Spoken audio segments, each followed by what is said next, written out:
പൂർണ്ണമായും ലഹരി വിമുക്തമാക്കുക എന്ന ലക്ഷ്യത്തോടെ കല്യാശ്ശേരി മണ്ഡലത്തിലും എക്സൈസ് വകുപ്പിന്റെ ക്യാമ്പയിൻ ലഹരി വിരുദ്ധ ബോധവൽക്കരണത്തിന്റെ ഭാഗമായി Madayi government girls higher secondary സ്കൂളിൽ സംഘടിപ്പിച്ച പരിപാടി എം വിജിൻ MLA ഉദ്ഘാടനം ചെയ്തു. ജനങ്ങൾക്കിടയിൽ ലഹരിക്കെതിരെ ശക്തമായ അവബോധം സൃഷ്ടിക്കുക എന്ന ലക്ഷ്യത്തോടെ എക്സൈസ് വകുപ്പ് വിമുക്തി മിഷൻ നടത്തുന്ന നോ ടു ഡ്രഗ്സ് ക്യാമ്പയിനിന്റെ 5ാം ഘട്ട പ്രവർത്തനങ്ങളുടെ ഭാഗമായാണ് വിവിധ ലഹരി വിരുദ്ധ ബോധവൽക്കരണ പരിപാടികൾ സംഘടിപ്പിക്കുന്നത്. സംസ്ഥാനത്തെ എല്ലാ മണ്ഡലങ്ങളും ലഹരി വിമുക്തമാക്കാനാണ് ലക്ഷ്യം. വിദ്യാർത്ഥികൾക്കിടയിൽ ലഹരി വിരുദ്ധ സന്ദേശം നൽകുക എന്നതും ക്യാമ്പയിനിലൂടെ ലക്ഷ്യമിടുന്നുണ്ട്.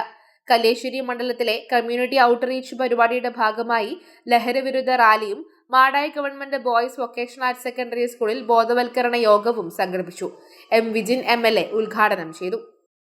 കളിക്കളത്തിൽ ഇറങ്ങണം, കൂട്ടുകാരെല്ലാം കളിയാക്കി.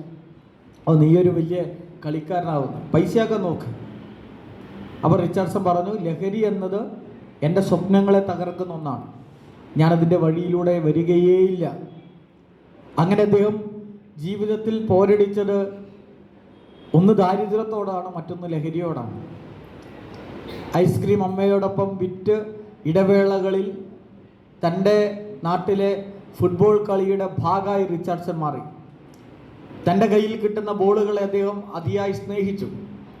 അദ്ദേഹം ലഹരിയായി ഫുട്ബോളിനെ കണ്ടു. മറ്റെല്ലാം അദ്ദേഹം ശക്തമായി എതിർത്തുകൊണ്ട് ലഹരി ഫുട്ബോളാണ് എന്ന് കണ്ട് അദ്ദേഹത്തിൻ്റെ ദാരിദ്ര്യത്തിനിടയിലും ഈ ഫുട്ബോളിനോട് ചേർന്ന് പ്രവർത്തിച്ചു. ചടങ്ങിൽ Kalliasseri block panchayat president R. Babithakumari അധ്യക്ഷത വഹിച്ചു.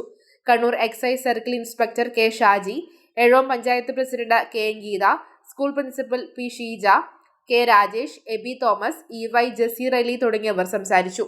NDPS നിയമങ്ങളെക്കുറിച്ചുള്ള ബോധവൽക്കരണം എന്ന വിഷയത്തിൽ അഡ്വക്കേറ്റ് AK. ധനലക്ഷ്മിയും ലഹരിവിരുദ്ധ ബോധവൽക്കരണത്തെക്കുറിച്ച് KK. സമീറും ക്ലാസുകൾ കൈകാര്യം ചെയ്തു.